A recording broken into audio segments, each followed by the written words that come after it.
Hello welcome to our channel Korea talks. आज हम बात करेंगे वस्त एशिया के एक और इस्लामिक कंट्री उज़्बेकिस्तान की। वीडियो शुरू करने से पहले तमाम नए आने वाले दोस्तों से गुजारिश है, अगर आपने हमारे चैनल को सब्सक्राइब नहीं किया तो काइंडली इसको कर लीजिए सब्सक्राइब, क्योंकि हम इस चैनल पर ऐसी ही इंटरेस्टिंग वीडियोस लेके आते हैं। तो चलिए वीडियो को स्टार्ट करते हैं। उज़्बेकिस्तान का official name Republic of Uzbekistan है। इसकी सरहदें मगरब व शुमाल में काज़ाकिस्तान, मशरिक में किर्गिज़स्तान और ताजिकिस्तान, जनूब में अफ़गानिस्तान और तुर्कमानिस्तान से मिलती हैं।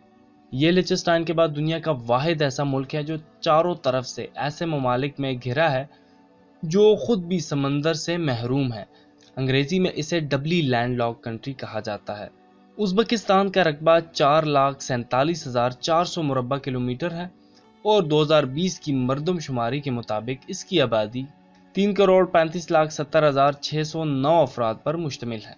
मुल्क की आबादी का तकरीबन 42% ताजिकुन नस्ल है। उज़्बेकिस्तान का दारुल हुकूमत ताशकंद है।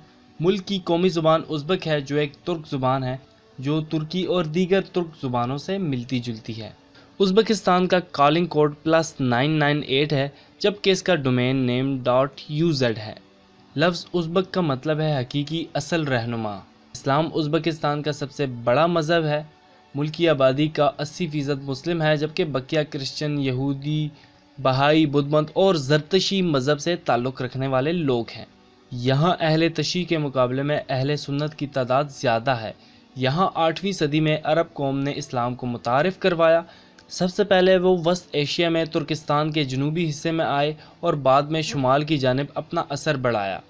14वीं सदी में अमीर तैमूर ने कई सारी मजहबी इमारतें मसाजिद तामीर करवाई, जिनमें से बीबी खानम मस्जिद भी शामिल है। इसने अहमद यस्वी के मज़ार पर अपनी सबसे शाहकार इमारत बनवाई। अहमद यस्वी एक सूफ़ी बुज़ुर्ग थे जिन्होंने खाना बदोशों में इस्लाम की तबलीग की।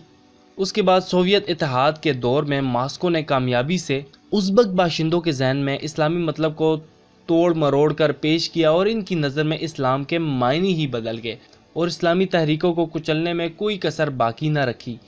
यही नहीं बल्कि मुसलमानों से जबरन मज़हब तब्दील करवाया गया। पहली मिलीनियम कबल मसीह में ईरान के खाना बदोश ने वस्त एशिया की नदियों पर आपाशी का निज़ाम कायम किया और बुखारा और समरकंद जैसे शहर आबाद किए। अपने महल्ले वकू की वजह से ये इलाके बहुत जल्द आबाद हो गए और चीन और यूरोप के दरमियान आमदोरफ्त का सबसे अहम रास्ता बन गए, जिसे बाद में शाहराह रेशम के नाम से जाना गया। चीन और यूरोप का तिजारती रास्ता होने की वजह से ये इलाका काफ़ी मालदार हो गया। इस तिजारत से सबसे ज़्यादा फ़ायदा सुगदाई ईरानी कबीला को हुआ।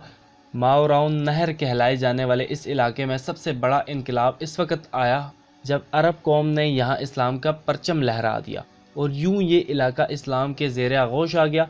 8वीं और 9वीं सदी में ये इलाका खिलाफत अब्बासिया के ज़ेर हुकूमत था और यही ज़माना तालीम और सकाफ़त का सुनहरी दौर माना जाता है। इसके बाद तुर्कों ने शमाल की जानिब से इलाका में दखल अंदाजी शुरू की और नए सूबे आबाद किए। इनमें से बहुत से ईरानी नस्ल के लोग भी थे। 12वीं सदी तक कई सूबे आबाद किए जा चुके थे, लिहाजा इन्होंने ईरान और ख्वारिज़्म के इलाकों को मिलाकर मावराउन नहर को एक बड़े सूबे में मुंतकिल कर दिया जो बहीरे उराल के जनूब तक फैला हुआ था। 13वीं सदी के अवाइल में मंगोल के चंगेज़ खान की चिंगारी यहाँ भी पहुँची और पूरे इलाके को तहस नहस कर दिया और ईरानी बोलने वालों को वस्त एशिया के दूसरे इलाकों की तरफ धकेल दिया। अमीर तैमूर के ज़माने में मावराउन नहर ने फलना फूलना शुरू किया और इस बार इसका मरकज़ समरकंद था। तैमूर के बाद ये सूबा कई हिस्सों में बढ़ गया। 1510 में उज़्बक के कबाइल ने वस्त एशिया पर कब्ज़ा कर लिया। 16वीं सदी में उज़्बक में दो मद्दे मुकाबिल खानियत आमने सामने हुए। 19वीं सदी के अवाइल में 3 उज़्बक कबाइल खानियत बुखारा, खानियत खैवा और खानियत खूकन ने अपनी पसपाई से उभरने का हल्का सा दौर देखा, लेकिन सदी के निस्फ आते आते इसकी ज़रखेज़ी और तिजारती मालदारी को रूस की नज़र लग गई। खुसूसन इसकी कपास की खेती एक अहम ज़रिया थी जिससे यहाँ खूब तिजारत होती थी। रूस ने इसी लालच में वस्त एशिया में अपनी पूरी फ़ौज लगा दी। 1876 में रूस ने तीनों खानियत पर कब्ज़ा कर लिया और मौजूदा दौर का उज़्बेकिस्तान इसकी ज़ेर हुकूमत आ गया और खानियत के इख्तियारात काफ़ी हद तक महदूद कर दिए गए। 1980 की दहाई में सोवियत इत्तेहाद के रहनुमा میخائیل ایس کی لبرل پر مبنی پالیسیوں اور ماحول نے سیاسی مخالف طاقتوں کو جنم دیا۔ 1989 میں نسلی پرتشدد واقعات کا ایک سلسلہ شروع ہوا، جس کے بعد ازبک نسل کے اسلام کریموں کو کمیونسٹ پارٹی کا صدر بنایا گیا۔ 1991 میں ازبکستان نے سوویت اتحاد سے آزادی کا اعلان کر دیا اور اسلام کریمو آزاد ازبکستان کے پہلے صدر ہوئے۔ اب بات کرتے ہیں interesting facts about Uzbekistan. Uzbekistan میں ملک کا پہلا الیکشن 1991 کے بعد 2016 کو ہوا۔ ازبکستان کی زیادہ تر آبادی دیہی علاقوں میں رہائش پذیر ہے۔ ازبکستان کاٹن ایکسپورٹ کرنے والا دنیا کا دوسرا بڑا ملک ہے۔ پلاؤ ازبکستان کی نیشنل ڈش ہے۔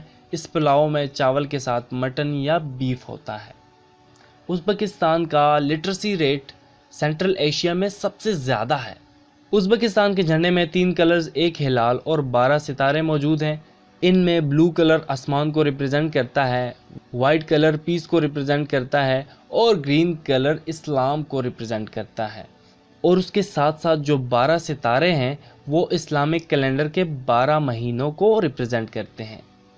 ازبکستان میں آپ مصافحہ صرف مردوں کے ساتھ کر سکتے ہیں، جبکہ عورتوں کے ساتھ ٹریڈیشنل ترک سلام، جیسا کہ دل پہ ہاتھ رکھ کے اور سر جھکایا جاتا ہے، آپ ویسا سلام کریں گے، جس کی جھلک آپ نے عموماً ریسنٹ ترک ڈراماز دلرش ارطغرل اور کلورش عثمان میں دیکھا ہوگا۔ ازبکستان میں 5 یونیسکو ورلڈ ہیریٹیج سائٹس موجود ہیں۔ موجودہ ازبکستان پرشین امپائر کا حصہ ہوا کرتا تھا، جس کو 4th سنچری BC میں سکندر اعظم نے فتح کیا تھا۔ اس کے علاوہ پہلے مغل بادشاہ ظہیر الدین بابر اپنی فوج ازبکستان کے علاقہ وادی فرغانہ سے لے کر آیا تھا۔ بتانے کو ازبکستان کے بارے میں بہت کچھ ہے، لیکن یہاں کریں گے اس ویڈیو کا اینڈ۔ مزید اس طرح کی ویڈیوز کے لیے جڑے رہیے ہمارے چینل کے ساتھ۔ ویڈیو کو لائک کریں، چینل کو کر لیں سبسکرائب اور نوٹیفیکیشن بیل کو بھی آن کر دیں۔ اس سے ہوگا یہ کہ نیکسٹ ٹائم ہم جو بھی ویڈیو اپلوڈ کریں گے اس کا نوٹیفیکیشن آپ تک بر وقت پہنچ جائے گا۔ تو ملتے ہیں نیکسٹ ویڈیو میں، تب تک کے لیے گڈ بائے۔